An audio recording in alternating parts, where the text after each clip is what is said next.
টি-20 বিশ্বকাপে ভারতের মাটিতে বাংলাদেশ ক্রিকেট দলের উপর কোনো সুনির্দিষ্ট বা বাড়তি কোনো নিরাপত্তা হুমকি নেই বলে আইসিসি একটি নিরাপত্তা মূল্যায়ন প্রতিবেদন বাংলাদেশ ক্রিকেট বোর্ডকে জানিয়েছেন।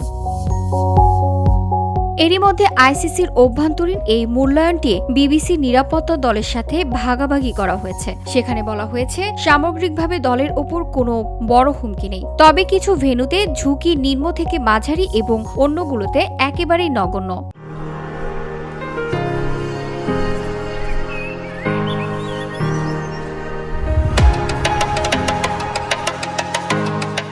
গত সপ্তাহে বিবিসির কাছে এই মূল্যায়ন প্রতিবেদনটি জমা দেওয়া হয়, তবে রবিবার ক্রীড়া উপদেষ্টা আসিফ নজরুলের এক দাবির প্রেক্ষিতে বিষয়টি প্রকাশ্যে আসে। উপদেষ্টা দাবি করেছেন, আইসিসির এই মূল্যায়ন প্রতিবেদনে ভারত বাংলাদেশের ম্যাচ খেলার ক্ষেত্রে বড় ধরনের অসুবিধার কথা উল্লেখ করা হয়েছে।